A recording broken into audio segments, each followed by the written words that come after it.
দাদাকে দিলে দহনের ভাণ্ড, আমায় কিছু দিলে না, আমাকে কিছু দাও। তখন যশোমতী মা বলছে, বাবা গোপাল, তুমি তো ছোট বাবা, অত বড় দহন ভাণ্ডের ভার তুমি বহন করতে পারবে না। তখন লীলাবিষ্ট পদকর্তা লীলার এক পাশে দাঁড়িয়ে বলছে, মাগো, যিনি এই বিশ্ব নিখিল ব্রহ্মাণ্ডকে ধারণ করে রেখেছেন, তিনি কি সামান্য এই দহন ভাণ্ডের ভার বহন করতে পারবেন না? কিন্তু যশোমতী মা বাৎসল্য প্রেমে বিভোর হয়ে বুঝতেই চাইতেন না যে তিনি ভক্তের ভগবান। তিনি মনে করতেন আমি গোপালের মা আর গোপাল আমার পুত্র। গোপাল বলছে, মা, দাদা দাদা বড়, তাই বড় কাজ দিয়েছ, আর আমি ছোট, আমাকে ছোট কাজ দাও। তখন যশোমতী মা বলছে, ছোট কাজ আবার কি? ছোট কাজ আবার হয় নাকি? এদিকে বাবা নন্দপিতা তো বাথান থেকে এসেছে, চরণে ছিল চরণ পাদুকা, তাতে কাদাবালি মাখা ছিল। তো তখন নন্দপিতা বলছে, বাবা গোপাল, তুই এদিকে আয়, আমি তোকে ছোট কাজ দিচ্ছি। তখন নন্দপিতা কি করলেন, যেই না গোপাল কর পেতে দাঁড়িয়েছে, সঙ্গে সঙ্গে তার চরণের পাদুকা খুলে গোপালের করে দিয়ে দিয়েছে। আর গোপাল সঙ্গে সঙ্গে সেই চরণ পাদুকা মাথায় তুলে কেঁদে কেঁদে বলে, দাদা গো, মা তোমায় দিয়েছে দহনের ভাণ্ড, আর আমার ভাগ্যটা দেখো কত ভালো। দাদা গো, আজ আমি ভক্তের পাদুকার জলে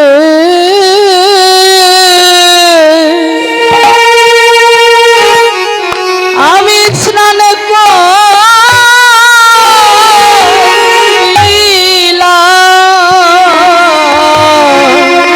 ভক্তের পাদুকার জলে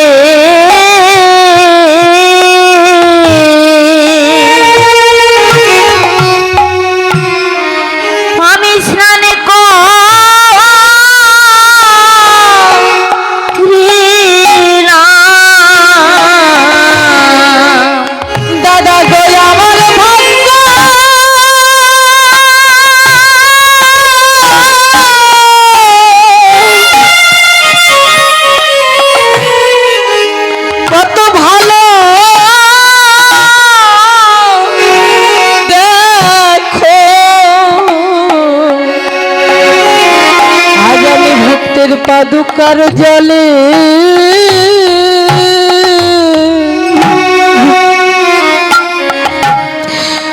আমি স্নান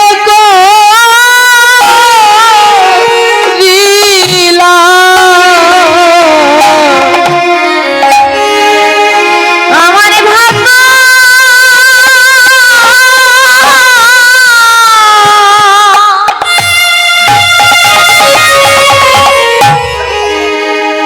দেখো কত ভালো,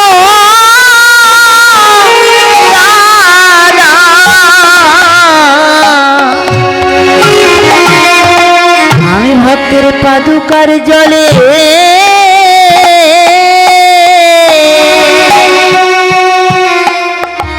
আমি স্নান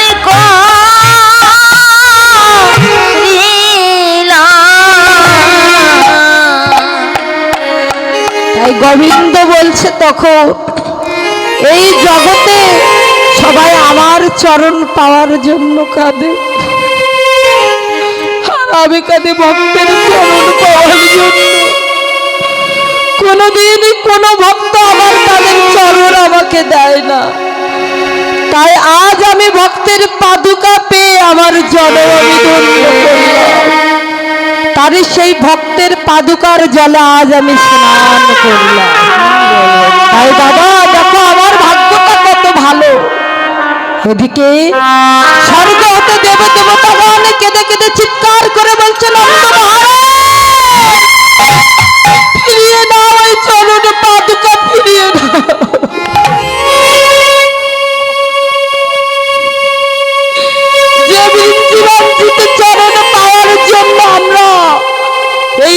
রাজার আসনে আসন পেতে বসে আছি, যে চরণ আমরা পাই না, তাকে তুমি তোমার এই চরণ পাদুকা দিলে ফিরিয়ে নাও, ফিরিয়ে নাও এই চরণ পাদুকা। কিন্তু নন্দ পিতা আমার বাৎসল্য প্রেমে বিভোর হয়ে চরণ পাদুকা ফিরিয়ে নিলেন না।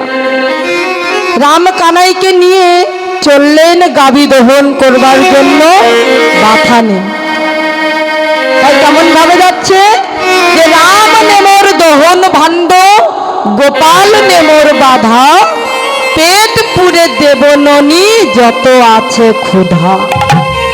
আর কেমন ভাবে চললেন, গোধন দহনে চলে যদুবীর, ঘন হাম্বা রবে গরজে গভীর, ধেয়ে চলিল আজ বাথানে। বাথানে চললেন গাভী দহন করবার জন্য। এদিকে জটিলার মন্দিরে রাধারানী আমার একান্তে বসে ওই আপন প্রাণকান্তের কথা চিন্তা করছে। কেমন ভাবে সত্যা বিলাস করেছিলেন, সেই ভালোবাসার কথা, প্রেমের কথা চিন্তা করছে। এমন সময় তার স্বতন্ত্রী সখীগণ এসেছে। স্বতন্ত্রী সখী কারা? না, যারা সখীর সখী তারাই হলেন স্বতন্ত্র সখী। তো স্বতন্ত্রী সখী কারা? ওরে শ্যামলা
স্বতন্ত্রী সখীগণ এসেছে, সেই সখীদের বদন দর্শন করে রাধারানী আমার কি করলেন, আরে দেখি সুবদনী উঠিয়া অমনি, আরে দেখি সুবদনী উঠিয়া অমনি, নীল গলায় ধরি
রাধারানী আমার তাদের মাঝে রত্ন সিংহাসন পেতে দিয়েছে। তখন বলছে সখীরে তোরা এখানে বস। তখন সখীগণ বলছে এই রাধে, আমরা এই প্রভাতকালে গৃহের সকল কাজকর্ম পরিত্যাগ করে তোর কাছে এসেছি কেন জানিস? ওই রত্ন সিংহাসনে বসবো বলে কি এসেছি?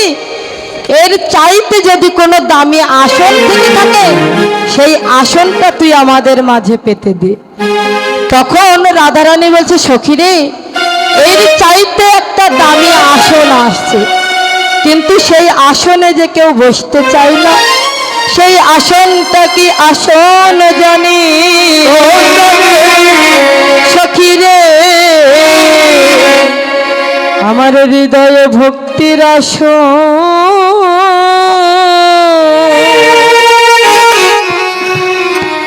আমি তোদের মাঝে পেতে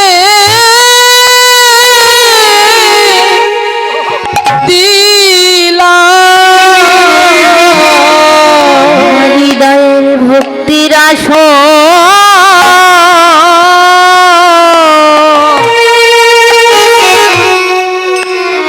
আমি তোদের মাঝে পেতে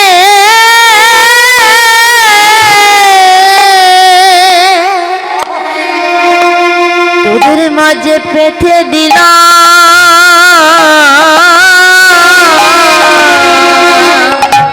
তোরা কৃপা করে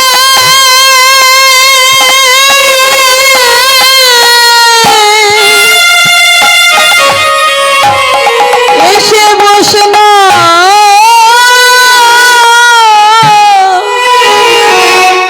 এসে বসে না সখী,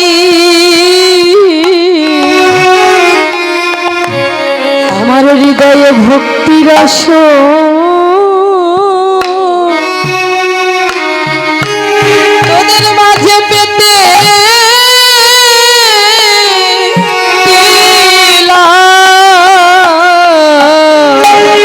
তোরা কৃপা করে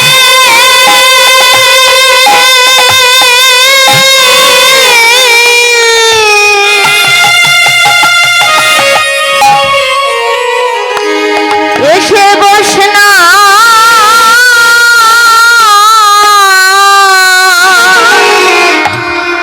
বস না সখী,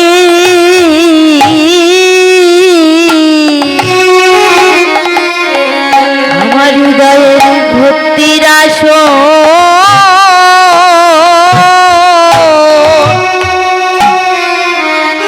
তোদের মাঝে পেতে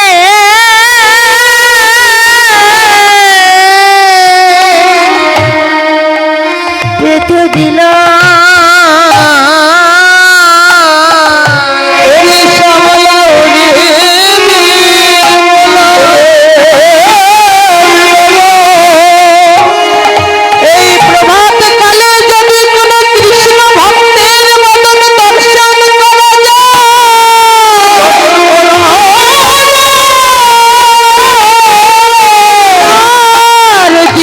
নাকি ভালো যায় সখী,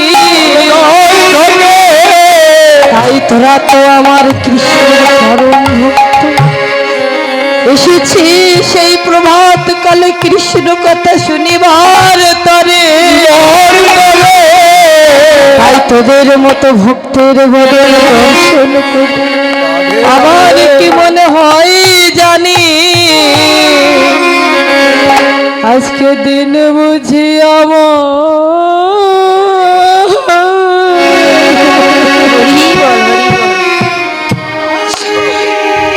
আমার ভালো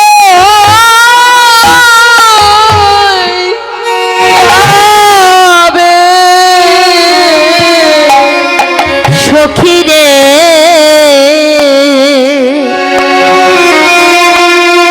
আজকের দিনে বুঝি আমার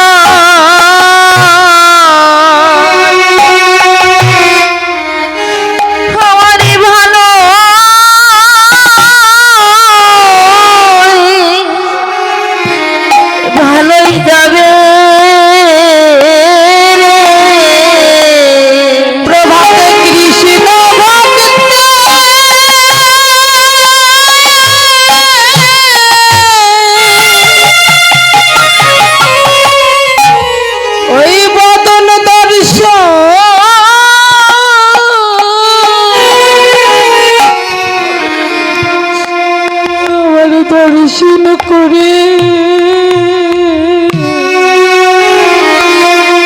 আজকে দিন বুঝি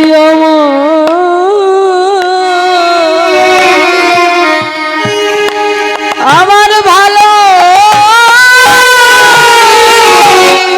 যাবে প্রভাতে কৃষ্ণ ভক্তে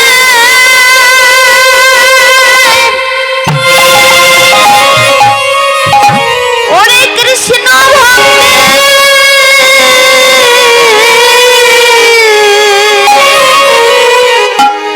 ওই বদন দর্শন করে আজকের দিনে বুঝি আমার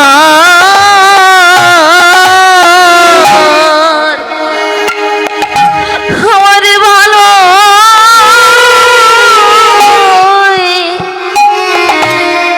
ভালোই যাবে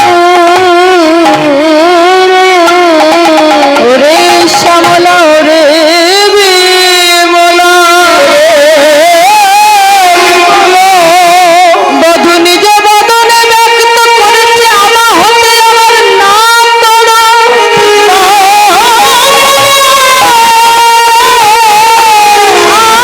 আর নাম হতে আমার ভক্ত বড়